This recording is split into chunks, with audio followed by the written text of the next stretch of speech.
Bienvenidos a la Ospa Televisión. Soy Fernando No, aquí Tú tenéis a eres Fernando Elena Albericio.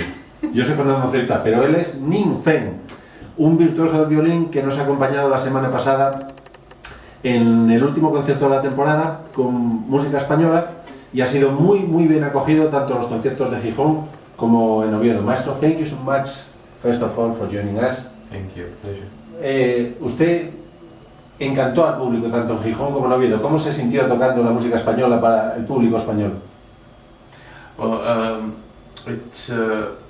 it's all Spanish-related music written by either Spanish composer like Zorita or French composer Bizet, but about Spanish, like the common fantasy I was playing. So it's first of all, the pieces are very popular and very emotional, and you just feel like coming home here. Yeah. Dice que está encantado de estar aquí. La música que tocaba era escrita por españoles o sobre música española, como en el caso de Bizet o de Waxman, y que bueno, que él se sentía como en casa porque tocaba música nuestra. Vamos a grabar con él el repertorio que ha tocado con nosotros la semana pasada y además la Sinfonía española de Lalo. Yo quiero preguntarle cómo se siente cuando toca para un micrófono. ¿Es algo que es su amigo, que le va a transmitir su música a la posteridad, o sin embargo es ese enemigo que te capta cada detalle, cada nota desafinada? How do you feel? ¿Cómo se siente usted cuando está grabando?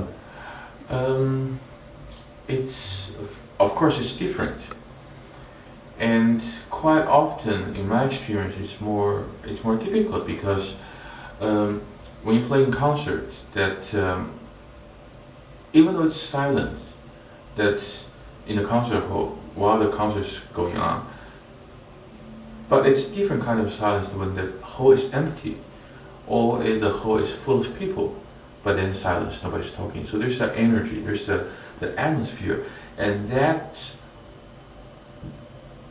something very important for the performance, because this energy, this silent energy, actually gives me the motivation. So the difficult thing when I do the recording is that how to produce the same amount of emotion or motivation in front of a microphone. So I mean,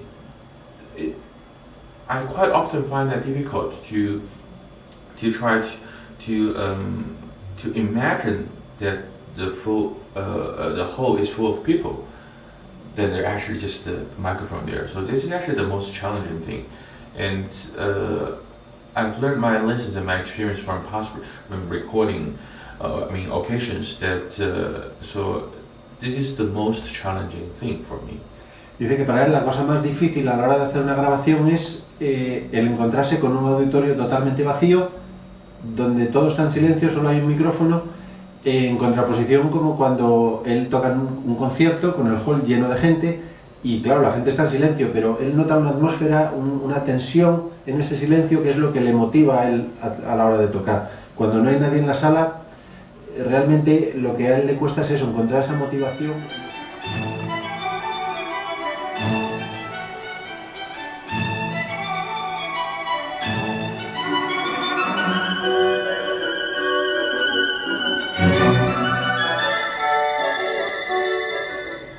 Quería preguntarle si ve una conexión especial entre estas obras. Como ha dicho él, Sarasate era español pero estudió en París, Lalo francés, Bizet, Waxman era alemán, creo, no estoy segura.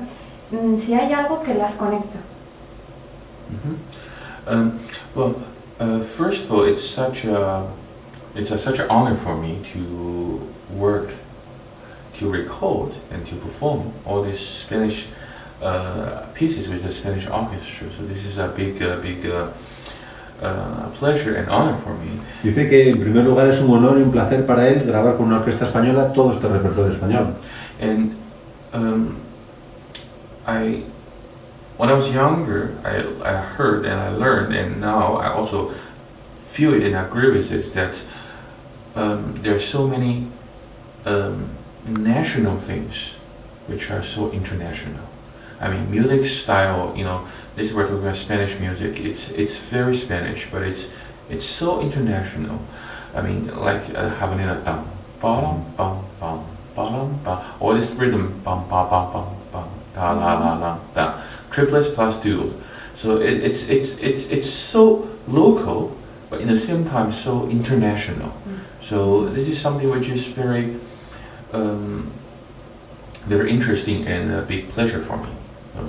Dice que en principio, cuando él era jovencito y bueno, cuando ha seguido estudiando todo el repertorio, que claro, encontró que había muchas particularidades muy locales, muy nacionalistas españolas, como era el ritmo de habanera, o este ritmo de tresillos y de dos que nos ha cantado ahora, que aparecen en estas obras que tocamos, pero que a la vez estos ritmos y estos clichés a la vez son muy internacionales, no solamente son españoles, sino que hoy día ya todo esto está asimilado en todo el mundo.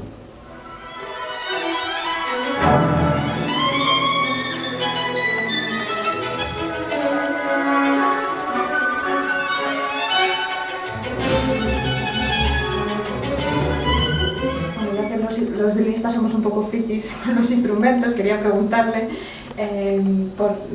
porque sé que él tiene instrumentos modernos y toca con un Stradivarius ahora, y qué diferencia encuentra entre uno y otro, los usa para cosas diferentes, ¿cómo se siente? I think it's very difficult to be objective enough to look at this question because, I mean, I wasn't at personally, I wasn't at this blind test with old and new instruments, but my experience is that I also have a modern instrument which is made by a German violin maker, Stefan Peter Greiner, which is a fantastic instrument. I used to play it before I have this Strat. I used to play it all the time. I also did my first 4 or 5 recordings with it. It worked perfectly, and so the modern instrument can be really good. However, look at the old instruments. That there are 2 facts that we have to consider when we compare the old and new instrument. First is that some of the old instruments, they have got the name of the violin maker, but the violin maker, either Stradivarius or Guarneri de Jesus, they were human. I mean, it's like me playing concerts. I might play wonderfully today, but tomorrow if I don't feel good, I don't play as well as what I did yesterday. So first of all, those old instruments has or they've got the name of Stradivarius, De Jesus, Amati, whoever, but they might not be their best work. This is the first thing, the first fact. And the second fact is that for the instrument needs to be played. And if the instrument is not being played for quite a while, which is quite usual for old instruments, they are never being played. The first time you played on it, it wouldn't sound. For sure, it would not sound.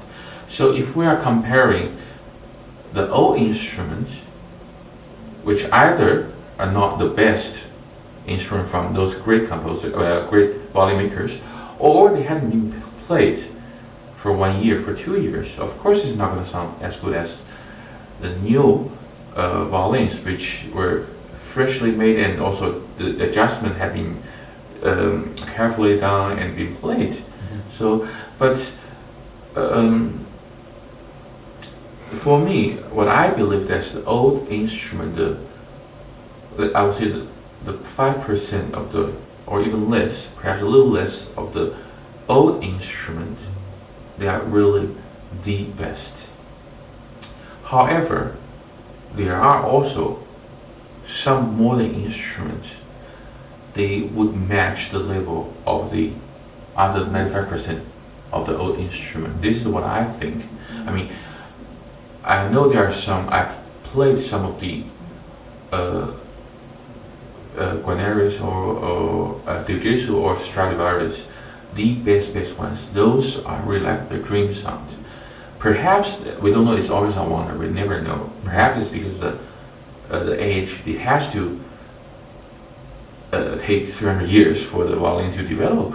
We don't know. But then, apart from those, I would say maybe there are 10, 15 violins are like that. But apart from those old instruments, there are some really great modern instrument. I mean, modern violin makers, they build fantastic instruments as well.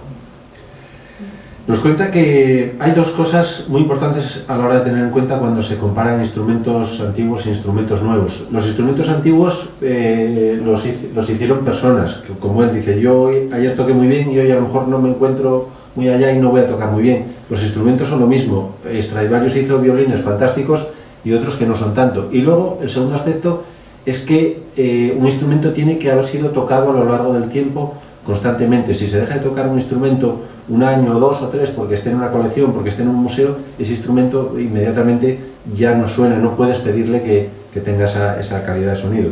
Él ha tocado los mejores instrumentos de Stradivarius, de Guarnerius y dice que hay 10 o 15 violines en el mundo que son el sonido soñado, ¿no?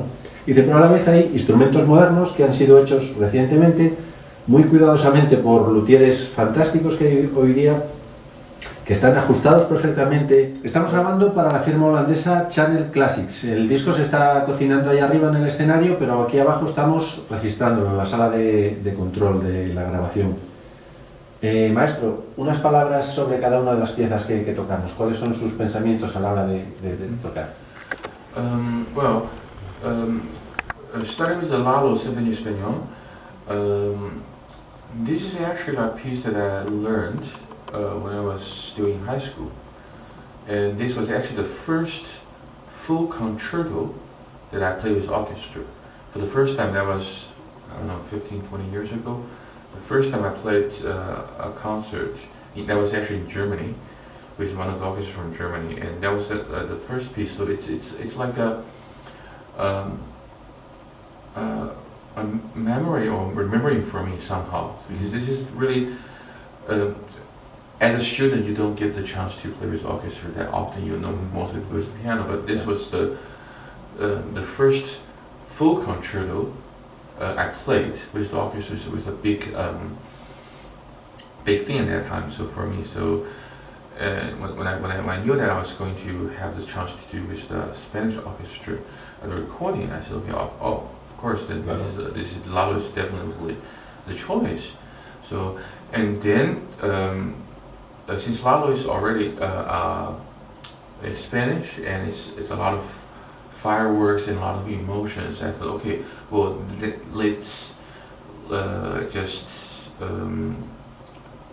make a theme of the disc, which is Spanish and fireworks. So I talked to my recording company, Channel Classics. I talked to the recording producer, Mr. Jerry Sachs, and we talked about, okay, well, let's make it a Spanish firework, celebration. So we had the choice of either a Spanish music from Spanish composers or French composers which were writing Spanish music. So yeah. Puedes decir que lo primero de todo, empezando por la Sinfonía española de Lalo, fue la primera pieza, el primer gran concierto que él tocó con una orquesta hace 15 o 20 años, cuando él estudiaba en el instituto.